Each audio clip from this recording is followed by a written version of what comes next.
Hey, what's up everybody, this is Wyatt aka Anakin Invader here bringing you yet another toy review, and today we are taking a look at the Transformers Prime Arms Micron Megatron AM-05. This figure is the Takara version of Megatron from Transformers Prime. Instead of going with the Voyager mold produced by Hasbro, they are going with the original first edition mold with some tweaks. The tweaks consist of this Arms Micron. This figure is their own little model kit deal that you have to build out of a figure tray. So you have to snip out the parts and put them together like a little candy toy, or mini pla or whatever, what have you. Also, he has these Micron ports, and you can plug other things into these. Let me grab this gun. So you can plug other guns and other other weapons into this. So, an example. You can also, if you want, plug in his Micron with these ports on the sides, or a flip-out port.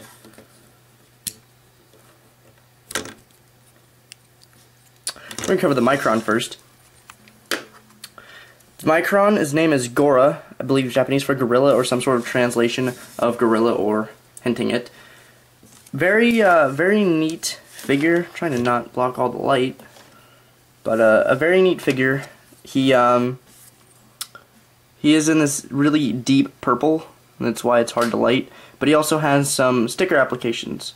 He has some metallic silver all the way around, some metallic purple on the top, and on the top there, on the tip, and just a couple more. He has a sticker application inside that clear piece with a Decepticon symbol, and he also has several different ports. He has a slot, a hole, and a peg to do what have you. He also has a slot for his arm attachment and his vehicle attachment, as well as a flip out 3mm peg, or not 3mm. I forget exactly what size that peg is. But yeah, this is Gora, AM-05's Micron. To transform him, turn him into a little gorilla lug nut thing. Take his barrel pieces and kind of hinge them out like this on double hinge. Swivel these around. Take these bits, rotate them out. Fold these all the way forward, or back, I guess, whatever, to where they are like this, situated like this, and kind of, if his head isn't already flipped out, flip it around or ahead, and there you have Gora in his little robot mode. To try to organize the lighting here real quick, you can see the detailing inside of his face. He's kind of a Cyclops thing, which reminds one of animated Lugnut. All the way down, his design's very basic and basic candy toy-esque. So his design reminds me of Wobbuffet from Pokemon. It really does, because he's sitting on this back thing, and he's kind of, leaned forward, and he has, this bulbous upper body. So he really reminds me of Wobbuffet as a Transformer. And he kind of less reminds me of Lugnut in person. So, but that's Gora. Turn him back into a Minicon, or Micron, have you. Clip those back together. Push these pieces back a little bit. Push these together. Double hinge them together. Fold the blades back. And flip this piece like that. And then you have Gora in his Micron mode. Now to the main figure that the set comes with is Megatron, even though he is just the house of it. And this is the more, I don't want to say selling point, but the marketable side of it. But this is the first edition mold. I don't have the original first edition from the Entertainment 2-pack, seeing as how I just did not buy it aftermarket, as it was not released in the United States. So I don't have that one to compare it to. So this is my first dabble in this mold. He is missing some paint apps, but he also does not look bad. He has this really dark gray, but then this really light gray, and then some metallic sticker applications, along with some metal detailing, or purple detailing, metal. Psh, psh, metal.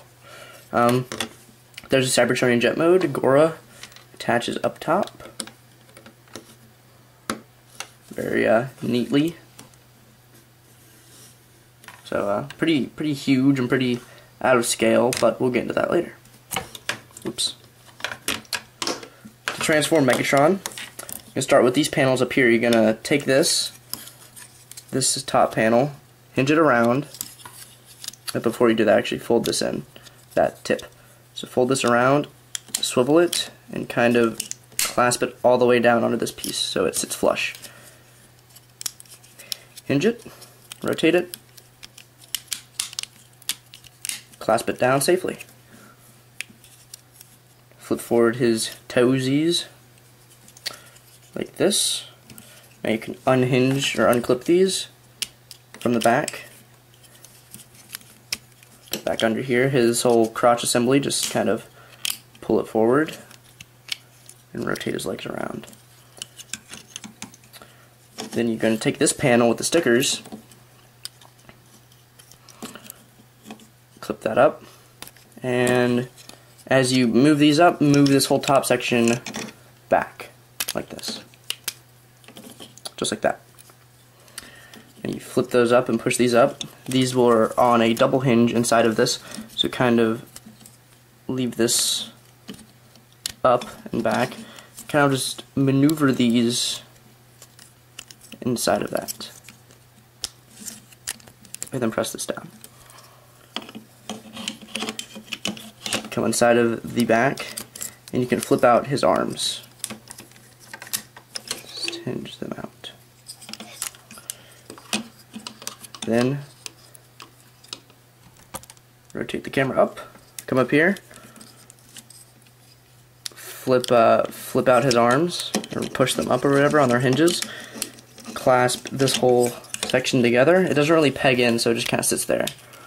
Situate his backpack, rotate his arms, situate him, and just flip out these shoulder prongs, and there you have Megatron in his robot mode. This mold is very cool. I do dig this a lot. I would have rather owned the first edition version of it, but I'm not upset to own this one. I did have to spend an extra couple dollars on this compared to a regular deluxe.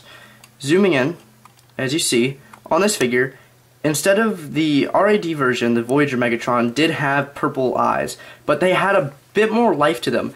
These are lifeless. These have, let me kind of get some sort of a light source in here really quick. But his eyes are lifeless. Absolutely lifeless. They are no pupils at all, no detailing, just blank purple, as if he is infused with the blood of Unicron. Intimidating, scary, and just downright just ghoulish. All the way down the figure, he has some impressive detail, but nothing too overbearing and nothing too underbearing. He kind of fills out that whole marketing value of him very well as a deluxe. So I do like that. You will see, yeah, he could use some more paint application, but nothing a little Gundam marker cannot fix. On the back, they also added these bits, which are the Micron ports, and it looks like they're glued on, is what P.O. said. So I think if you really want to, you could remove these, but I'm not going to try. I don't mind that much. It's all part of the gimmick. It's part of the marketing that I paid for. Megatron himself, he has a ball jointed neck, which works kind of well, kind of not. It's very stiff, goes up and down, left and right, and kind of works on this weird incline. He has a shoulder ball joint, which is very nice. His arm articulation is great. It goes in and out, rotate at the bicep, really good elbow joint, and rotatable wrists. So you can get some very post-centric looks from his arms that you cannot get out of the Prid Voyager. Ball jointed legs, you have forward and back, in and out, rotatable thigh, bending knee, and hinged and pivot feet. So very good articulation for a Prime toy. Or not for a Prime toy, but as a Prime toy, he has good articulation. Gora, using his normal slide peg, will fit right here on the forearm, but he doesn't very fit Megatron well at all, which is what you'll see here. He doesn't fit Megatron really at all, and it's kind of odd. He sits very far away from his arm, and really doesn't hold on that well. So, if one of the selling points for you, which it was for me, Gora, you can get something else out of him. If you take your Prid Voyager Megatron, take this bit, and I think this was engineered to do this, but flip that down, peg this up here. Prid Voyager Megatron now has a much better fusion cannon than the one he comes with. This looks a lot smaller and a lot closer to the cannon standby mode in the show. So it looks very casual, very not overbearing. And I had a lot of problems on mine with the ball joint being loosened because of the weight of the MechTech cannon, and I feel this is gonna feel a lot better on it. So this thing really does integrate with Voyager Megatron better than his Arms Micron home. And that is pretty much Megatron. He is available on Big Bad Toy Store, but if you watched my Anakin Vader build on the Micron, you can get him at Robot Kingdom for only $23 before shipping. Very good price. I'm not upset that I paid it. I'm interested in Arms Micron now. Building him was very fun, aside from the sticker application. That part sucked. But the figure's very fun. I'm happy to own it, and to have a mold I did not have before that was not domestic is very soothing as well. If you have any comments about the figure, please leave them down below in the comment section. Please like or dislike, depending on if you did or not. Please check out Primecast every weekend on SSJ Autobots YouTube channel. Subscribe for more reviews, and thank you for watching.